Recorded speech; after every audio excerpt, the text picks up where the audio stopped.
يوم الدين. إياك نعبد وإياك نستعين. اهدنا الصراط المستقيم صراط الذين أنعمت عليهم غير المغضوب عليهم ولا الضالين. قال ألم أقل لك إنك لن تستطيع معي صبرا؟ قال إن سألتك عن شيء بعدها فلا تصاحبني قد بلغت من لدني عذرا. فانطلقا حتى إذا أتيا أهل قرية استطعما أهلها فأبوا أن يضيفوهما فوجدا فيها جدارا يريد أن ينقض فأقامه. قال لو شئت لاتخذت عليه أجرا. قال هذا فراق بيني وبينك سأنبئك بتأويل ما لم تستطيع عليه صبرا. أما السفينة فكانت لمساكين يعملون في البحر فأردت أن أعيبها وكان وراءهم ملك يأخذ كل سفينة غصبا. وأما الغلام فكان أبواه مؤمنين فخشينا أن يرهقهما طغيانا وكفرا فأردنا أن يبدلهما ربهما خيرا منه زكاة وأقرب رحما. وأما الجدار فكان لغلامين يتيمين في المدينة وكان تحته كنز لهما وكان أبوهما صالحا فأراد ربك أن يبلغا أشدهما ويستخرجا كنزهما رحمة من ربك وما فعلته عن أمري ذلك تأويل ما لم تستطع عليه صبرا. ويسألونك عن ذي القرنين قل سأتلو عليكم منه ذكرا. إنا مكنا له في الأرض وآتيناه من كل شيء سببا فأتبع سببا حتى إذا بلغ مغرب الشمس وجدها تغرب في عين حمية ووجد عندها قوما. قلنا يا ذا القرنين إما أن تعذب وإما أن تتخذ فيهم حسنا. قال أما من ظلم فسوف نعذبه ثم يرد إلى ربه فيعذبه عذابا نكرا. وأما من آمن وعمل صالحا فله جزاء الحسنى وسنقول له من أمرنا يسرا. ثم أتبع سببا حتى إذا بلغ مطلع الشمس وجدها تطلع على قوم لم نجعل لهم من دونها سترا. كذلك وقد أحطنا بما لديه خبرا. ثم أتبع سببا حتى إذا بلغ بين السدين وجد من دونهما قوما لا يكادون يفقهون قولا. قالوا يا ذا القرنين إن يأجوج ومأجوج مفسدون في الأرض فهل نجعل لك خرجا على أن تجعل بيننا وبينهم سدا؟ قال ما مكنني فيه ربي خير فأعينوني بقوة أجعل بينكم وبينهم ردما. آتوني زبر الحديد حتى إذا ساوى بين الصدفين قال انفخوا حتى إذا جعله نارا قال آتوني يفرغ عليه قطرا. فما استطاعوا أن يظهروه وما استطاعوا له نقبا. قال هذا رحمة من ربي فإذا جاء وعد ربي جعله دكا وكان وعد ربي حقا. وتركنا بعضهم يومئذ يموج في بعض ونفخ في الصور فجمعناهم جمعا. وعرضنا جهنم يومئذ للكافرين عرضا. الذين كانت أعينهم في غطاء عن ذكري وكانوا لا يستطيعون سمعا. أفحسب الذين كفروا أن يتخذوا عبادي من دوني أولياء إنا أعتدنا جهنم للكافرين نزلا قل هل ننبئكم بالأخسرين أعمالا الذين ضل سعيهم في الحياة الدنيا وهم يحسبون أنهم يحسنون صنعا أولئك الذين كفروا بآيات ربهم ولقائه فحبطت أعمالهم فلا نقيم لهم يوم القيامة وزنا ذلك جزاؤهم جهنم بما كفروا واتخذوا آياتي ورسلي هزوا إن الذين آمنوا وعملوا الصالحات كانت لهم جنات الفردوس نزلا خالدين فيها لا يبغون عنها حولا قل لو كان البحر مدادا لكلمات ربي لنفد البحر قبل أن تنفد كلمات ربي ولو جئنا بمثله مددا قل إنما أنا بشر مثلكم يوحى إلي أنما إلهكم إله واحد فمن كان يرجو لقاء ربه فليعمل عملا صالحا ولا يشرك بعبادة ربه أحدا كافها يا عين صاد ذكر رحمة ربك عبده زكريا إذ نادى ربه نداء خفيا قال رب إني وهن العظم مني واشتعل الرأس شيبا ولم أكن بدعائك رب شقيا وإني خفت الموالي من ورائي وكانت امرأتي عاقرا فهب لي من لدنك وليا يرثني ويرث من آل يعقوب واجعله رب رضيا يا زكريا إنا نبشرك بغلام اسمه يحيى لم نجعل له من قبل سميا قال رب أنى يكون لي غلام وكانت امرأتي عاقرا وقد بلغت من الكبر عتيا قال كذلك قال ربك هو علي هين وقد خلقتك من قبل ولم تك شيئا قال رب اجعل لي آية قال آيتك ألا تكلم الناس 3 ليال سويا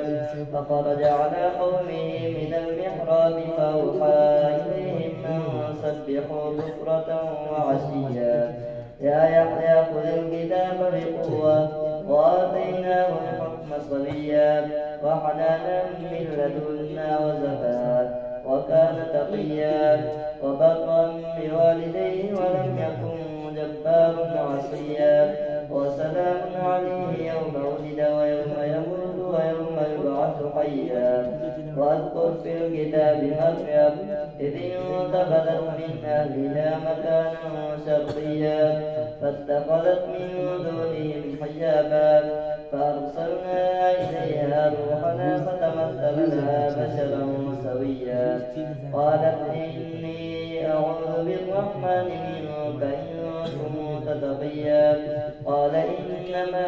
أنا رسول ربك ليهب لك غلاما زكيا قالت أنى يكون لي غلام ولم يمسسني بشر ولم أك بغيا قال كذلك قال ربك هو علي هين ولنجعله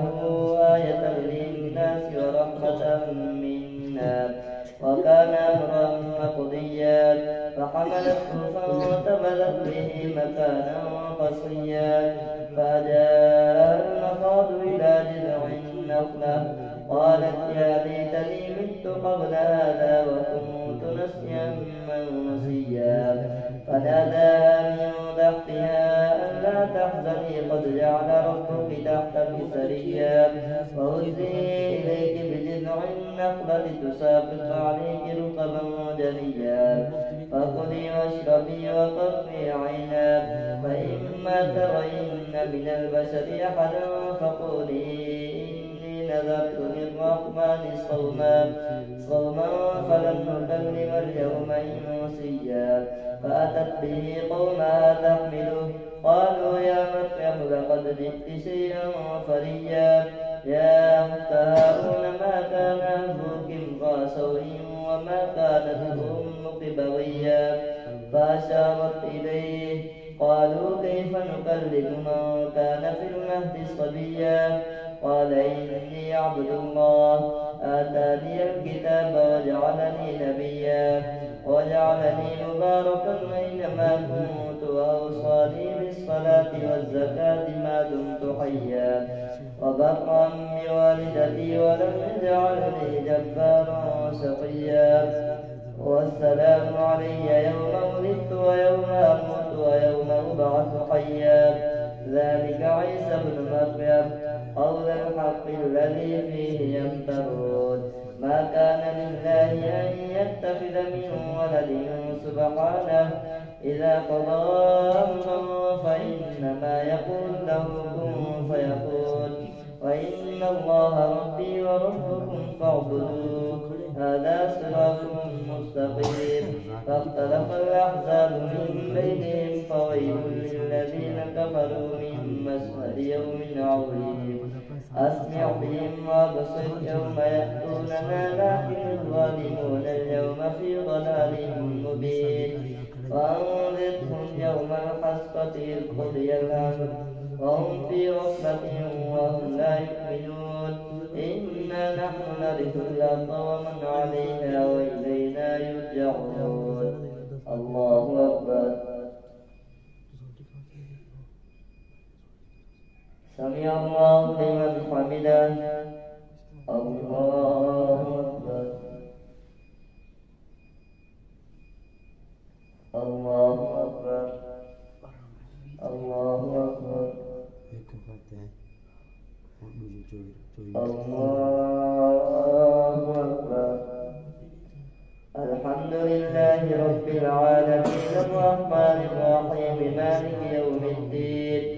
إياك نعبد وإياك نستعين اهدنا الصراط المستقيم صراط الذين أنعمت عليهم غير المغضوب عليهم ولا الضالين واذكر في الكتاب إبراهيم إنه كان صديقا نبيا إذ قال لأبيه يا أبت لم تعبد ما لا يسمع ولا يبصر ولا يغني عنك شيئا يا أبت إني قد جاءني من العلم ما لم يأتك فاتبعني يهدك صراطا سويا يا أبت لا تعبد الشيطان إن الشيطان كان للرحمن عصيا يا أبت إني يخاف أن يمسك عذاب من الرحمن فتكون للشيطان وليا قال أراغب أنت عن آلهتي يا إبراهيم لئن لم تنته لأرجمنك واهجرني مليا قال سلام عليك سأستغفر لك ربي إنه كان بي حفيا وأعتزلكم وما تدعون من دون الله وأدعو ربي عسى ألا أكون بدعاء ربي شقيا فلما اعتزلهم وما يعبدون من دون الله وهبنا له إسحاق ويعقوب وكلا جعلنا نبيا ووهبنا لهم من رحمتنا وجعلنا لهم لسان صدق عليا واذكر في الكتاب موسى إنه كان مخلصا وكان رسولا نبيا وناديناه من جانب الطور الأيمن وقربناه نجيا ووهبنا له من رحمتنا أخاه هارون نبيا واذكر في الكتاب إسماعيل إنه كان صادق الوعد وكان رسولا نبيا وكان يأمر أهله بالصلاة والزكاة وكان عند ربه مرضيا واذكر في الكتاب إدريس إنه كان صديقا نبيا ورفعناه مكانا عليا أولئك الذين أنعم الله عليهم من النبيين من ذرية آدم وممن حملنا مع نوح ومن ذرية إبراهيم وإسرائيل وممن هدينا واجتبينا إذا تتلى عليهم آيات الرحمن خروا سجدا وبكيا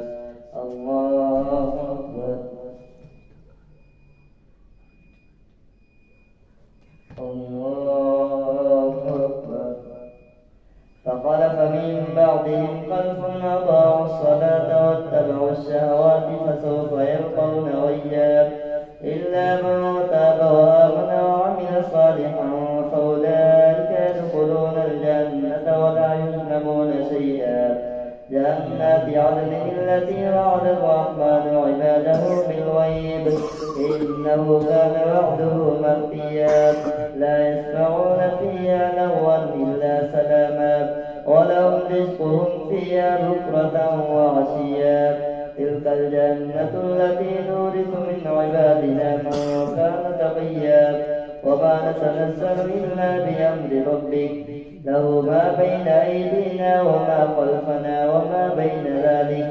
وما كان ربك نسيا رب السماوات والأرض وما بينهما فاعبده واصطبر لعبادته هل تعلم له سميا ويقول الإنسان إذا ما مت لسوف أخرج حيا أولا يذكر الإنسان أنا خلقناه من قبل ولم يك شيئا فوربك لنحشرنهم والشياطين ثم لنحضرنهم حول جهنم جثيا ثم لننزعن من كل شيعة أيهم أشد على الرحمن عتيا ثم لنحن أعلم بالذين هم أولى بها سريا ثم لننزعن من كل شيعة أيهم أشد على الرحمن عتيا ثم لنحن أعلم بالذين هم أولى بها سريا وإن منكم إلا واردها كان على ربك حتما مقضيا ثم ننجي الذين اتقوا ونذر الظالمين فيها جثيا وإذا تتلى عليهم آياتنا بينات قال الذين كفروا للذين آمنوا أي الفريقين خير مقاما وأحسن نديا وكم أهلكنا قبلهم من قرن هم أحسن أثاثا ورئيا قل من كان في الضلالة فليمدد له الرحمن مدا حتى إذا رأوا ما يوعدون إما العذاب وإما الساعة فسيعلمون من هو شر مكانا وأضعف جنودا ويزيد الله الذين اهتدوا هدى والباقيات الصالحات خير عند ربك ثوابا وخير مردا أفرأيت الذي كفر بآياتنا وقال لأوتين مالا وولدا أطلع الغيب اتخذ عند الرحمن عهدا كلا سنكتب ما يقول ونمد له من العذاب مدا ونرثه ما يقول ويأتينا فردا واتخذوا من دون الله آلهة ليكونوا لهم عزا كلا سيكفرون بعبادتهم ويكونون عليهم ضدا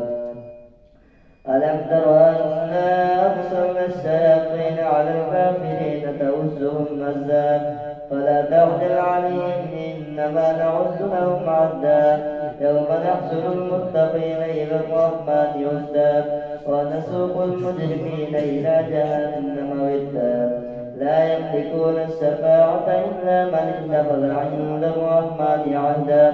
وقالوا اتخذ الرحمن ولدا لقد جئتم شيئا إدا تكاد السماوات يتفطرن منه وتنشق الأرض وتخر الجبال هدا أن دعوا للرحمن ولدا وما ينبغي للرحمن أن يتخذ ولدا إن كل من في السماوات والأرض إلا آتي الرحمن عبدا لقد أحصاهم وعدهم عدا وكلهم آتيه يوم القيامة فردا إن الذين آمنوا وعملوا الصالحات سيجعل لهم الرحمن ودا فإنما يسرناه بلسانك لتبشر به المتقين وتنذر به قوما هدا وكم أهلكنا قبلهم من قرن هل تحس منهم من أحد أو تسمع لهم ركزا الله أكبر.